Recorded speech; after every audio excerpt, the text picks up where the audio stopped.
দুরন্ত গতির গাড়ির ধাক্কায় ছিটকে পড়লেন অসংখ্য মানুষ। চাকায় পিষে মৃত্যু হলো দুজনের, গুরুতর আহত কমপক্ষে ৬৮। ক্রিসমাস পালনের জন্য চলছিল কেনাকাটা, ভিড়ে ঠাসা বাজার, আর সেই ভিড়েই বেপরোয়া গতির গাড়ির চালক হুড়মুড়িয়ে ঢুকে সব লণ্ডভণ্ড করে দিলেন। মৃতের সংখ্যা আরও বাড়তে পারে বলে আশঙ্কা করা হচ্ছে। জার্মানির রাজধানী বার্লিন থেকে ১৩০ কিলোমিটার দক্ষিণ পশ্চিম মাগদেবার্গ শহরের একটি বাজারে ওই ভয়াবহ ঘটনা ঘটে। ইতিমধ্যেই ওই গাড়ির চালককে গ্রেপ্তার করা হয়েছে।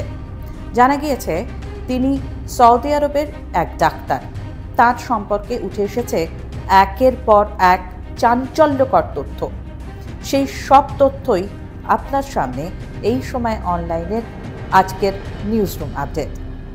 জানা গিয়েছে ৫০ বছরের তালেব একসময় মুসলিম ছিলেন, তবে একই সঙ্গে তিনি ছিলেন ইসলামের কট্টর বিরোধীও। জার্মানির চরম ডানপন্থী দল অল্টারনেটিভ ফর জার্মানির সমর্থক তিনি। ওই দল জার্মানির উদার ইমিগ্রেশন নীতির বিরোধী। সারা বিশ্বের মধ্যে জার্মানির ইমিগ্রেশন পলিসির নামডাক তাদের উদারতার জন্য।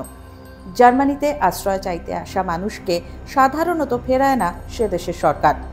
চাকরি ক্ষেত্রে স্কিল্ড কর্মীদের যে কোনো দেশ থেকে সাদরে আমন্ত্রণ জানাতে পিছপা হয় না জার্মানি। কিন্তু এই নীতির বিরোধিতা করে জার্মানির অতি দক্ষিণপন্থী পার্টি এএফডি। জার্মানির রাষ্ট্রীয় নীতির বিরোধী হওয়া সত্ত্বেও তালেবকে জার্মান সরকার সেই দেশে থাকতে দিয়েছিল। এই ঘটনার পর জার্মানির অতি ডানপন্থী পার্টি এএফডির অ্যালিস উইডলস সোশ্যাল মিডিয়া প্ল্যাটফর্ম এক্সে একটি পোস্টে লেখেন, এই পাগলামো কখন শেষ হবে? ২০০৬ সাল থেকে জার্মানির পূর্ব প্রান্তে স্যাক্সনি আনহাল্ট শহরে পাকাপাকিভাবে থাকতে শুরু করেন তালেব। মনস্তত্ত্ব এবং মনোবিদ্যায় পারদর্শী এই ডাক্তার ২০১৬-এ তাকে উদ্বাস্তু তকমা দেয় সে দেশের সরকার। নাস্তিক বলে সৌদি আরবে খোলাখুলিভাবে নিজের সত্তা প্রকাশ করতে পারতেন না বলে আক্ষেপ ছিল তালেবের। সে কারণেই দেশ ছাড়েন। জার্মান মিডিয়ায় প্রকাশিত খবর অনুযায়ী এই ব্যক্তি মাগদেবার্গের বাজারে হামলা চালানোর জন্য একটি BMW গাড়ি ভাড়া করেছিলেন। তাকে অনেক দিন ধরেই খুঁজছিল জার্মান প্রশাসন। তার বিরুদ্ধে সন্ত্রাসবাদ, নারী পাচার করে মধ্যপ্রাচ্য ও ইউরোপে পাঠানোর গুরুতর অভিযোগও রয়েছে। তা সত্ত্বেও সৌদিতে পাঠানো হয়নি তালেবকে, বরং জার্মান সরকার এই ব্যক্তিকে আশ্রয় দিয়েছে। ইচ্ছাকৃতভাবে এই ঘটনা ঘটানো হয়েছে বলে প্রাথমিকভাবে পুলিশ মনে করছে। ফলে এটিকে হামলা হিসেবেই উল্লেখ করছে পুলিশ। তবে কী কারণে এই হামলা তা এখনও স্পষ্ট নয়।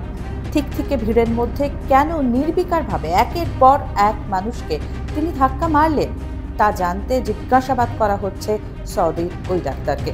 অপরদিকে এই ঘটনার পর জার্মানির ইমিগ্রেশন পলিসির সমালোচনা করেছেন শিল্পপতি ইলন মাস্ক।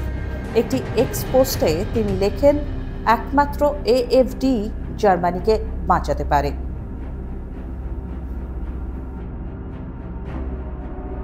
ফলো করুন এইসময়.com।